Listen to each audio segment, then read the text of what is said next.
بچم دیگری که هکاره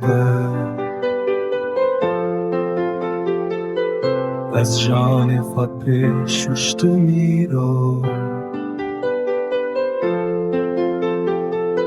که چین گندم دمشین زنار از گریوان بوم سر بلند و جار کلیل کنچیل سر کانیه نه دلی من جبو که چکه تنیه اوی کاکوسین سپی بدوه وەک سەرکاشەوێ دەبڕقێ ئەوە